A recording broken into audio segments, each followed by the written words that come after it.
रूबरू ਦੇ 10ਵੇਂ ਦਿਨ ਸਾਡੇ ਨਾਲ ਅੱਜ ਉਪਸਥਿਤ ਇੱਥੇ ਹਿਮਾਚਲ ਤੋਂ ਸ਼੍ਰੀ ਕੇਹਰ ਸਿੰਘ ਠਾਕੁਰ ਜੀ ਦਾ ਅਸੀਂ ਬਹੁਤ-ਬਹੁਤ ਧੰਨਵਾਦ ਵੀ ਕਰਦੇ ਹਾਂ कि वो आए और असी उन्होंने गलबात करांगे और उन्होंने बहुत बहुत स्वागत भी।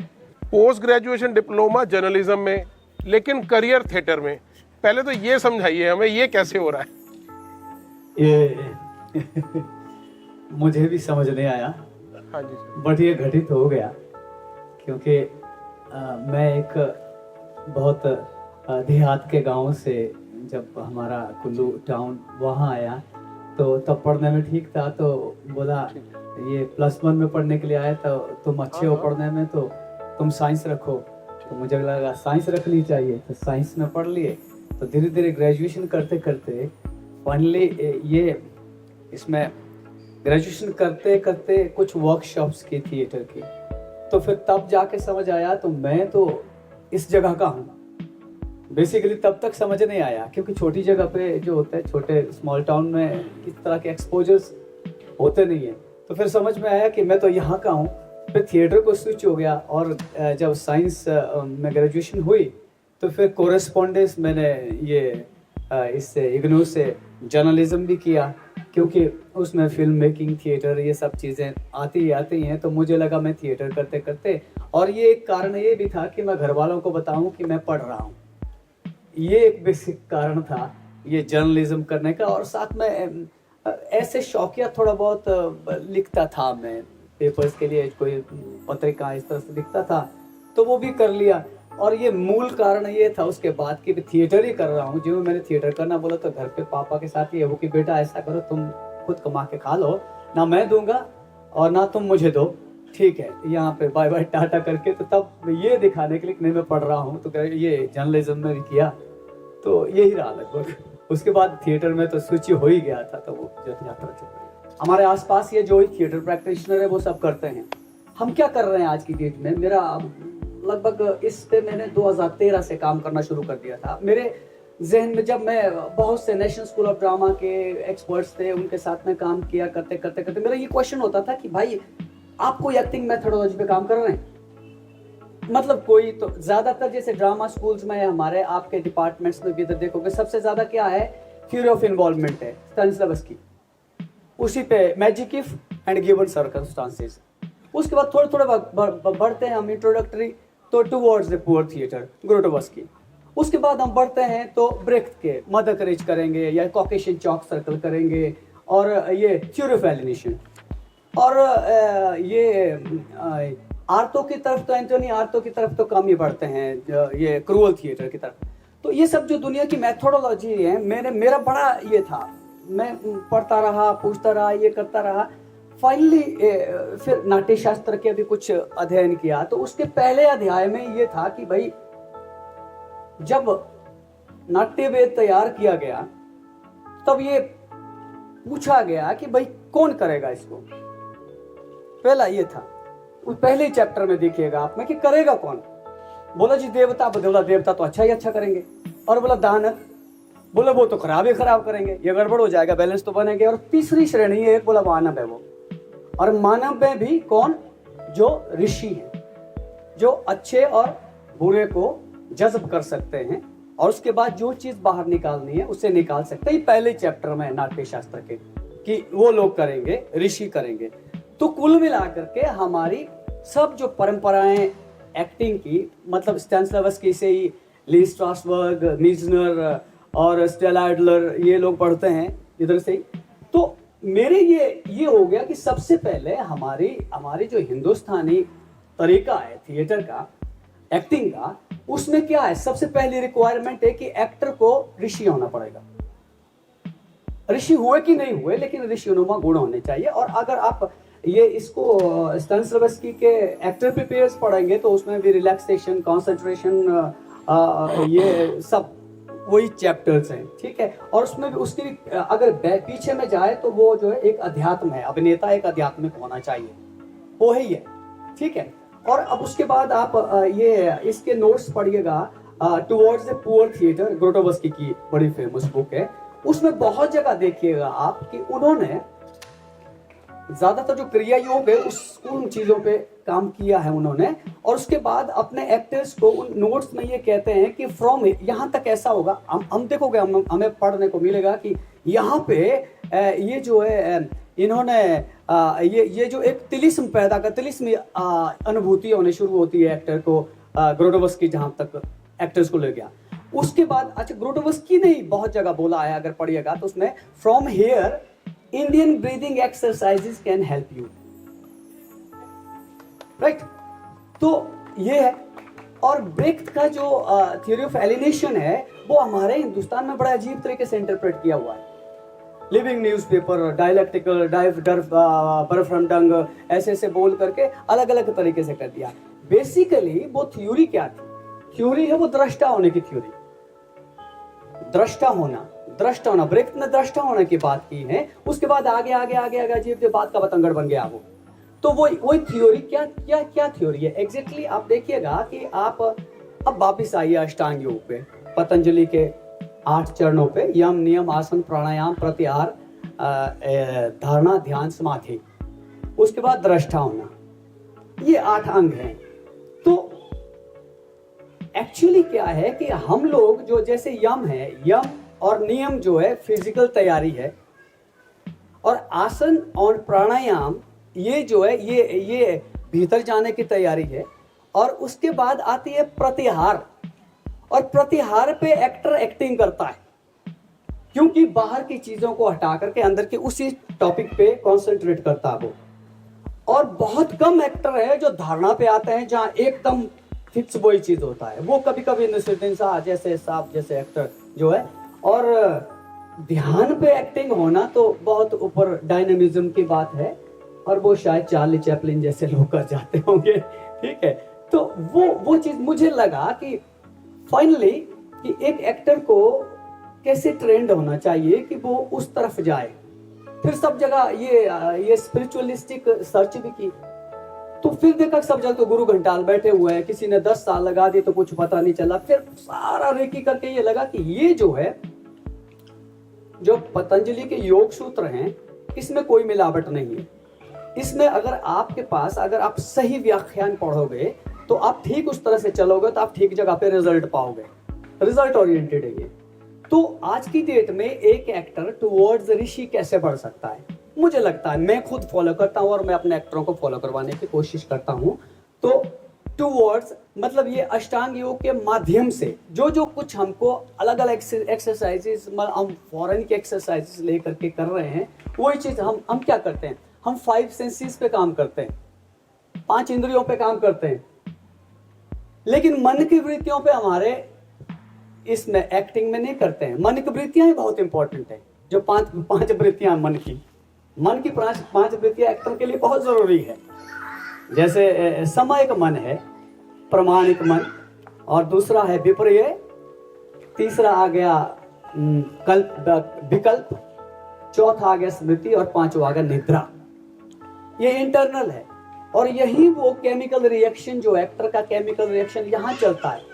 सिर्फ जो बाहर की जो हमारी 5 इंद्रियां हैं, ये आंख, नाक, कान, टच, टंग, ये जो 5 इंद्रियां आप देखोगे बहुत जगह आपकी बेसिक जो भी वर्कशॉप ऑर्गेनाइज होती है वो इन 5 इंद्रियों पे ध्यान देते हैं। मन की 5 वृत्तियों पे कोई ध्यान नहीं देता है। और मन की 5 वृत्तियां ही तब आपको साइंस लेवल स्किल मेथड की वो एक्सरसाइज करने की जरूरत नहीं है। अगर आप उन 5 वृत्तियों पे काम करें तो ठीक आपका मन जो है ये लगेगा समयक मन, ये असमयक मन, 2 तरह का होता है। एक पॉजिटिव की तरफ चला जाता है, एक नेगेटिव की तरफ चला जाता है, मन ही होते हैं। तो ये कोशिश की है, कर रहे हैं हम, और आशा है मतलब इस बहाने हम अपनी जड़ों की तरफ लौटें। और जो भी वेस्टर्न जो आपके ये ड्रामाटिस्ट या मतलब जो एक्टिंग के मेथोडोलॉजी देने वाले हैं वो बेसिकली इधर से लिया है। तो ये तो ग्रोटोवस्की तो इधर ऋषिकेश में आके बैठे थे ना बहुत समय, ठीक है। ब्रेख्त इस दुनिया में इंडिया से कथकली को लेकर के बहुत कुछ ले लिया, उसी को हम घूम के हम वो खराब तरीके से ले रहे हैं। तो क्यों ना अपनी, मेरा कोशिश ये है कि मेरा चिंतन है, कहाँ तक फलीभूत होता मैं नहीं जानता हूँ, लेकिन मैंने इसमें बहुत पॉजिटिविटी पाई है, बहुत चीज़ें। मैं अपने साथी एक्टरों के साथ भी काम करने की, और इससे एक तो सबसे बड़ी बात ये हो रही है कि देखो हमारे थिएटर्स में हम इन्वॉल्वमेंट के नाम पर के वी आर मतलब चरस, ड्रग्स, ये पीना, ये आम बात है, हम तो पीते हैं जी, ऐसा ऐसा ऐसा एक्टर्स में हो गया। और ज्यों ही इसमें ढल जाता है आदमी तो वो सब होती ही नहीं है, ये नशा और है। और चीज जो आउटपुट जो है एक्टिंग का आउटपुट एग्जैक्ट वही आता है जो चाहिए। तो बहुत से लोग ऐसा करते हैं कि जैसे माइकल जैक्सन की बात ही है, माइकल जैक्सन तो ऋषि थे डांस के, लेकिन वो अत्यंत ड्रग्स लेकर के तो इसलिए जल्दी एक्सपायर हो गए। तो वो चीजें हैं, वो मेरे पास खटकती थी ये चीजें, तो खोज करके यहाँ पहुंचा हूँ। आगे कहाँ तक पहुंचता पता नहीं, ज्यादा टाइम नहीं लूंगा। एक्चुअली ये रोल मिलते गए। आज भी ऐसा होता है कि मैं तो कुल्लू में बैठा हूँ, लेकिन हर तीसरे प्रोडक्शन हाउस का फोन आता है कि ये रिक्वायरमेंट है। तो ऐसा ही शुरू से होता गया। तो एक तो मेरे काम मैं ही हूँ, देख लो भाई। तो मैं ही हूँ, तो मतलब ये बड़ा मजेदार किस्सा है। मैं ये नहीं रखता, मैं थिएटर करता हूँ। मैं इस चीज के लिए मतलब मुंबई में जो मुझे जानते हैं तो मैं बदनाम हूँ कि वो यार वो थिएटर करेगा, वो फिल्म नहीं करना चाहता है, ऐसा है। तो इसके लिए मेरे एक दोस्त कोऑर्डिनेटर थे यहाँ से, तो उन्होंने मेरा ऑडिशन लिया आकर के मोबाइल से, वो कुल्लू में आके। मनाली में तो बोले मनाली आओ, मनाली 1-1.5 घंटा लगेगा। मैं कहा मैं नहीं आता। तो वो कुल्लू आए, तो बोलो, मैं बोलो कुछ डायलॉग्स बोलो, ठीक है, फिल्म मैरी कॉम के लिए। जो मैं कहा लो भाई, बोल दिए डायलॉग। तो उधर जो डायरेक्टर थे उमंग कुमार, उनको पसंद आ गया, बोला बढ़िया है। तो अब जो है पहले किसी डॉक्टर के रोल में, फिर इंस्पेक्टर के रोल में कर दिया, ठीक है। तो बोला अब ना वो मनाली आ रहे तो आपने मिलने आना। मैं कहा मेरे पास टाइम नहीं है, मैं नहीं आऊँगा। तो सारी मैरी कॉम की प्रोडक्शन टीम उमंग कुमार समेत कुल्लू में हाजिर हुए। तो मिल लिया मुझसे, ऐसा ऐसा है। तो ऐसा ही चलता रहा। आई नेवर वेंट टू मतलब get work to in these things in Mumbai. Mumbai में गया नहीं, ऐसे गया लेकिन काम के लिए नहीं गया मैं कभी भी। ये यहीं होकर के ये सारी चीज़ें यहीं से हुई सारी। हाँ, ये स्कॉलरशिप तो जिन गुरु के अंडर में कर रहा था, ये सब कोई अभी हर साल ही निकलता है स्कॉलरशिप का। तो बहुत सी 400 स्कॉलरशिप्स डिस्ट्रीब्यूट होती है एवरी ईयर, थिएटर में, फोक सॉन्ग में, फोक थिएटर में, क्लासिकल इसमें। तो वो किसी गुरु के अंडर 2 साल की एडवांस ट्रेनिंग के लिए मिलती है। और उसी तरह से फेलोशिप तो ये रिसर्च वर्क के लिए एवरी ईयर, हर साल ही मिनिस्ट्री, अभी तो CCRT के पास है ये, तो हर साल ही ये एड निकलती है। तो जो अप्लाई करना चाहे तो अप्लाई कर सकते हैं। और एक स्कॉलरशिप में नहीं होता, स्कॉलरशिप में जो आपका गुरु है वो आपको सिलेबस लिख के देगा कि उसके अंडर होगा। फेलोशिप इंडिपेंडेंट है, आप रिसर्च कर सकते हैं। तो मेरा फेलोशिप जो था वो मेरा था हमारे हिमाचल की एक फोक थिएटर फॉर्म है हिरनातर, उसका comparative study with Brecht theatre, तो वो किया था मैंने। एक तो पहले ये आते हैं कि हिमाचल के रंगमंच को लेकर के, और हिमाचल में जैसे कहा कि आपने कि पहली तो इंफ्रास्ट्रक्चर की प्रॉब्लम है। अब इंफ्रास्ट्रक्चर कुछ जगहों पे बन गया है, तो वो वैसे 30,000 रुपए किराया तो वो है। और कोलैबोरेशन जो डिपार्टमेंट है हमारा, कल्चर डिपार्टमेंट, वो कर नहीं रहा है, या उन्होंने ही ऑर्गेनाइज करना, वो ऑर्गेनाइज ही नहीं करते हैं। और इस तरह से है। तो जो खुद के लेवल पे जो ग्रुप्स कर रहे हैं और शौकिया ग्रुप्स कर रहे हैं, और कुछ वही ग्रुप्स जो है मिनिस्ट्री ऑफ कल्चर से जो ग्रांट इन एड मिलती है तो उसको लेकर के इस तरह से करते हैं। तो मेन चीज अब कंटेंट की बात पे आती है कि मतलब कम होती है ऑडियंस और कंटेंट, ये दोनों एक ही सिक्के के 2 पहलू हैं मुझे लगता है। जो कि पहली बात तो ये है कि हम लोग चूज नहीं कर पा रहे हैं ऐसे नाटक जिससे कि ऑडियंस खींच के आए। हम लोग क्या कर रहे हैं, कुछ एक जो है इस तरह से कि हम तो ये इस लेवल का इस तरह से करेंगे। अब क्या हो गया कि तकनीक बहुत ज्यादा हावी हो गई है थिएटर पे, और थिएटर की जो बेसिक नेचर है वो तकनीक नहीं है। थिएटर का बेसिक नेचर यही है कि उसने मतलब जो एक्टर्स हैं उनका कितना एनलाइटनमेंट होता है, वो एनलाइटनमेंट कितना ट्रेवल करता है सामने जो ऑडियंस है, उसमें वो बेसिक नेचर है। और दूसरी बात यह है कि अगर यहाँ एक परफॉर्मेंस होती है तो वो परफॉर्मेंस के बाद जो है ऑडियंस ये चुप होकर के बस सेटिस्फाई होकर जाती है, या उसके बाद चर्चा होती है उसकी। और थिएटर का नेचर है कि वो वहां तक पहुंचाएगी कि ऑडियंस जो है उसके बाद सोचे अब क्या, अगर ये स्थितियां हैं तो अब क्या। और वो स्थितियां हमें कंटेंट के हिसाब से बहुत ज्यादा, दो चीजें बहुत इंपॉर्टेंट है। वो तो रही मतलब एक मैसेज जो है लोगों तक पहुंचाना, लेकिन उस मैसेज को बहुत ही एंटरटेनिंग तरीके से पहुंचाना पड़ेगा। लेकिन वो एंटरटेनिंग कम हो रहा है आज की डेट में थिएटर में, और वो जो है ये हो रहा है, तकनीक हावी हो रही है। अब देखिए अभी दो नाटकों के नाम नेशनली मैं आपको करता हूँ। अभी जो आशुतोष राणा साहब जो नाटक कर रहे हैं हमारे राम, उसमें वो कर रहे हैं रावण का रोल। और वैसा ही नाटक एक पिछले काफी सालों से फिरोज अब्बास खान में जो उनके साथ काम करने का मौका मिला है एक सीरियल में, उनका है मुगले आजम। वो बहुत दुनिया में भी घूमा, आप देखिए। और वही उसी तरीके पे ये केओड किंगडम ऑफ ड्रीम्स आपका इधर गुड़गांव में निकला था एक, आजकल पता नहीं क्या स्थिति है उसकी।